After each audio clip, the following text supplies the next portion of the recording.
Masjid ditutup, jamaah salat berjamaah di mall, saf rapat tanpa masker, arah kiblat ke toko. Ini adalah era di mana musuh-musuh kaum beriman sudah tidak punya rasa takut kepada kaum muslimin. Telah mencabut rasa takut musuh-musuh kalian kepada kalian. Bayangkan, dan memang ini realita yang kita hadapi hari ini. Pemerintah ini kan harusnya tidak menyamaratakan. Kalau memang wilayahnya merah, ya kan, ada yang wafat karena corona misalnya kan, ya oke kita sepakat. Tapi kalau wilayahnya nggak ada yang kena corona, apalagi tidak ada yang wafat, masa harus dilarang? Orang sholat 5 waktu itu dia berjarak, tidak ada yang bersentuhan. Hubbud dunya wa karahiyatul maut, cinta dunia dan takut menghadapi kematian.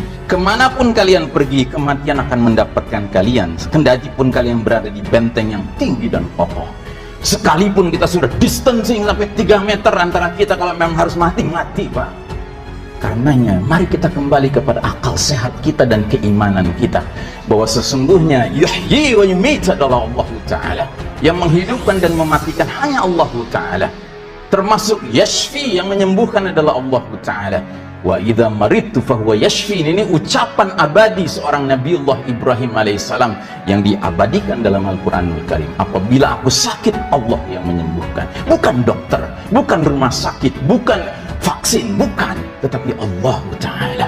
Saudara rahimakumullah, marilah kita jadi hamba-hamba Allah yang sangat berorientasikan akidah keimanan yang semestinya, bukan berorientasikan logika akal kita yang sudah banyak dipengaruhi oleh berbagai opini-opini yang dibangun oleh media massa mainstream, terutama yang memang dikendalikan oleh yang mana Yahudi dan Nasrani. Kata Allah Ta'ala, lan tardha ankal yahudu wal nasara hatta tattabi'a millatahum.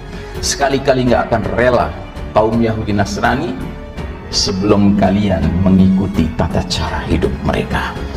Mudah-mudahan setidak-tidaknya hari ini saya akan menyaksikan lagi hamba-hamba Allah yang hatinya tergerak, pikirannya tergerak, keberaniannya muncul, rasa takutnya bukan kepada siapapun kecuali kepada Allah Ta'ala, dan dia jelas tidak memiliki tanda-tanda wahad, hubbud dunya wa karahiyatul maut. Dengan cara mari nanti kita sholatnya benar kembali sesuai dengan sunnah Nabi SAW, karena pada hakikatnya aturan-aturan yang dibangun ini pada hakikatnya adalah upaya mereka. Ingat saudaraku rahimakumullah, siapa yang pantas memakmurkan masjid? Siapa yang pantas? Jangan cuma mengatakan mereka yang sedang batuk, yang sedang pilek hendaknya sadar diri, nggak usah ke masjid. Jangan begitu. Tetapi tolong perhatikan apa kata Allah tentang siapa yang pantas memakmurkan masjid.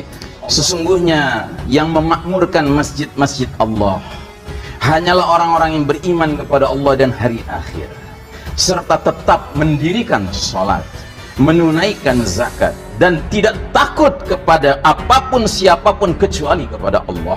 Maka mudah-mudahan mereka termasuk orang-orang yang mendapat petunjuk.